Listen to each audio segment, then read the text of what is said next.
காவேரி நிவேனிடம் பேசிய போது விஜயை நினைத்து படும் சங்கடத்தை மிக அழகாக வெளிப்படுத்தினாள். நீங்க எல்லாரும் சேர்ந்து விஜய்க்கு ரொம்ப சப்போர்ட் பண்றீங்கன்னு தோணுது. எனக்கு விஜயை பார்த்தாலே ரொம்ப கஷ்டமாயிருக்கு என்று காவேரி சொன்னதிலேயே அவளுடைய உணர்வுகள் நமக்கு புரிந்து விடுகின்றன. வெண்ணிலாவின் நிலைமை குறித்து வந்த விவாதத்தில் நான்தான் உன்னிடம் சொல்லியிருக்கேன்ல, வெண்ணிலா விஷயத்துல விஜய் தனியா முடிவு எடுக்கணும்னு என்று காவேரி மனதில் இருந்த குழப்பத்தை வெளிப்படுத்தினாள். இதற்கு எதிராக நிவேன் கூறியது, நீயே முடிவெடுத்து அவரை அந்த நிலைக்கு கொண்டு வந்துட்டு இப்ப தனியா முடிவு எடுக்கணும்னா எப்படி? இதற்கு காவேரி பதிலளித்தது நமக்கே சற்று சிந்திக்க வைக்கிறது.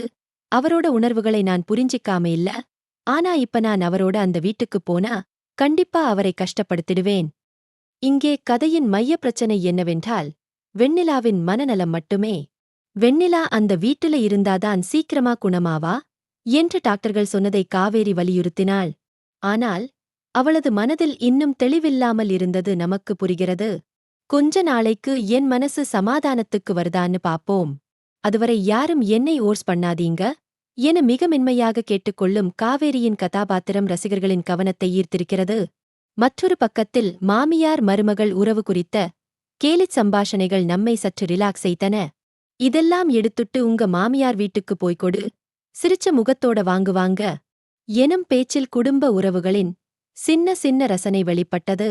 அதே நேரத்தில் குமரனுக்கு இவளை கட்டிக் கொடுத்திருக்கலாமே என்று வந்த காமெடி காட்சிகள் குடும்பப் பாங்கில் நல்ல சிரிப்பை ஏற்படுத்தின.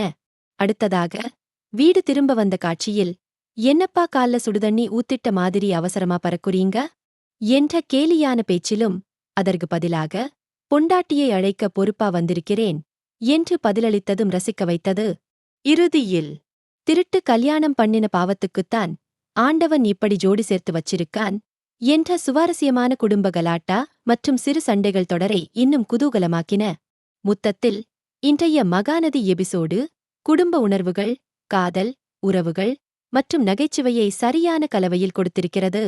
அடுத்த எபிசோடில் என்ன நடக்குமோ என்று எதிர்பார்ப்புடன் காத்திருக்கலாம்.